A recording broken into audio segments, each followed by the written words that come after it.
കുറഞ്ഞ പണിക്കൂലി. Bobby Chemmanur international jewellers. ആത്മവിശ്വാസത്തോടെ മുന്നേറാം ഹെയറോക്രാഫ്റ്റിനോടൊപ്പം. Hairocraft hair transplant experts. Jeb solar, കേരളത്തിന്റെ ഏറ്റവും വിശ്വസ്തമായ energy partner. The Great Indian Wedding Fest, Weds India Wedding Mall, Karunagapalli. SP Medifort, the new advanced unit of SP Fort Healthcare, is now operational at Injikil, Thiruvananthapuram. Rose opticals Vellayambalam, branches statue road, Nalanchira, Ambalamukku, Karamana, Nedumangad. Sun Medical and Research Center, a unit of Trichur Heart Hospital Limited, first NABH accredited hospital in Thrissur.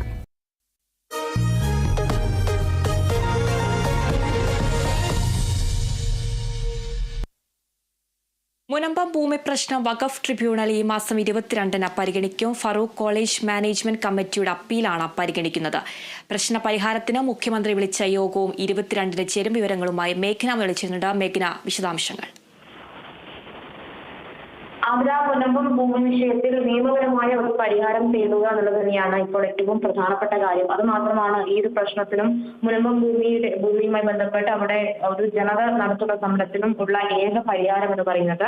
അതിന്റെ ഭാഗമായാണ് ഒരു നിർണായക തീരുമാനം എടുക്കുക എന്ന ഉദ്ദേശത്തോടുകൂടി വഖഫ് tribunal ഈ മാസം 22-ന് ഈ കേസ് പരിഗണിക്കുന്നത്.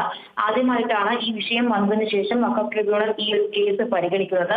അതിനു മുന്നേ തന്നെ ഈ ഒരു വിഷയം ഹൈക്കോടതിയിലുണ്ട്. അതിന് പുറമെയാണ് വഖഫ് ട്രിബ്യൂണൽ ഈ ഒരു വിഷയം പരിഗണിച്ച് ഇതിനൊരു തീരുമാനം ഉണ്ടാക്കുക എന്ന ലക്ഷ്യത്തോടു കൂടി ഈ ഒരു വിഷയം പരിഗണിക്കുന്നത്. അതിൽ ഫറൂഖ് കോളേജ് നൽകിയിട്ടുള്ള അപ്പീലാണ് ഈ മാസം 22-ന് പരിഗണിക്കാൻ പോകുന്നത്. അതിൽ ഫറൂഖ് കോളേജിന്റെ ഒരു ഭാഗം എന്ന് പറയുന്നത് ഇത് കോളേജിന് ഇഷ്ടദാനം ലഭിച്ചതാണ്, വഖഫ് ഭൂമി അല്ല എന്നുള്ളതാണ് ഫറൂഖ് കോളേജിന്റെ ഒരു ഭാഗമായി വരുന്നത്. ഫറൂഖ് കോളേജ് നേരത്തെ വഖഫ് ബോർഡിന് മുന്നിലും ഈ ഒരു തീരുമാനവും ഈ ഒരു നിലപാടും പറഞ്ഞതാണ്. അതിനുശേഷമാണ് ഇതേ നിലപാട് വഖഫ് ബോർഡിന് മുന്നിൽ പറഞ്ഞിട്ടുള്ള ഇതേ നിലപാട് പിന്നീട് ഈ ഒരു ട്രിബ്യൂണലിന് മുന്നിലും ആവർത്തിക്കാൻ തന്നെയാണ് സാധ്യത. അത് തന്നെയാണ് ഫറൂഖ് കോളേജിന്റെ ആവശ്യവും എന്ന് പറയുന്നത്. അതിൽ ഈ വഖഫ് ട്രിബ്യൂണൽ ഈ ഒരു ഫറൂഖ് കോളേജിന്റെ നിലപാട് അംഗീകരിക്കുകയാണെങ്കിൽ അത് മുനമ്പം ജനതയ്ക്ക് വലിയൊരു ആശ്വാസമാകും. കാരണം 2019-ലാണ് ഇത്തരത്തിൽ വഖഫ് ബോർഡ് മുനമ്പം ഭൂമി വഖഫിന്റേതാണ് എന്ന് പറഞ്ഞ് രജിസ്റ്റർ ചെയ്യുന്നത്. അതിനുശേഷം ഈ ഫറൂഖ് കോളേജിന്റെ തീരുമാനം ഈ ട്രിബ്യൂണൽ അംഗീകരിക്കുകയാണെങ്കിൽ അത് മുനമ്പം ജനതയ്ക്ക് രജിസ്റ്റർ ചെയ്ത, അതായത് വഖഫ് ഭൂമിയായി രജിസ്റ്റർ ചെയ്ത ഒരു ഉടമ്പടി അത് സാധുവാകുന്ന ഒരു സാഹചര്യം ഉണ്ടാകും. അല്ല, ഇനി ട്രിബ്യൂണൽ ഈ വാദം അംഗീകരിക്കുന്നില്ലെങ്കിൽ, ഫറൂഖ് കോളേജിന്റെ വാദം അംഗീകരിക്കുന്നില്ലെങ്കിൽ ഇത് വീണ്ടും നിയമപോരാട്ടമായി മുന്നോട്ട് പോകാനും ഹൈക്കോടതിയിലടക്കം ഈ ഒരു കേസ് പോകാനുമുള്ള സാധ്യതകളുമുണ്ട്. അതുപോലെ ഈ ഒരു വിഷയം രമ്യമായി പരിഹരിക്കുക, കാരണം ഇത് മറ്റൊരു സാമുദായിക പ്രശ്നമായി മാറ്റാതെ ഈ ഒരു വിഷയം രമ്യമായി പരിഹരിക്കുക എന്നാവശ്യപ്പെട്ടുകൊണ്ട് മുഖ്യമന്ത്രിയുടെ നേതൃത്വത്തിൽ ഈ മാസം 22-ന് യോഗം ചേരുന്നുണ്ട്.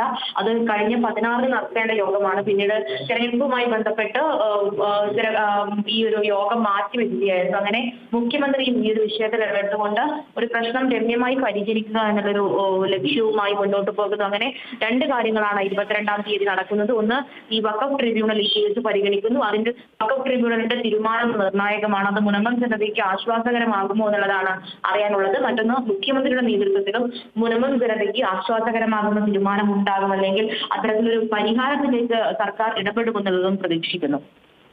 അതിന് ശരി, മേഘന മുരളിയാണ് വാർത്തയുടെ വിവരങ്ങൾ നൽകിയത്.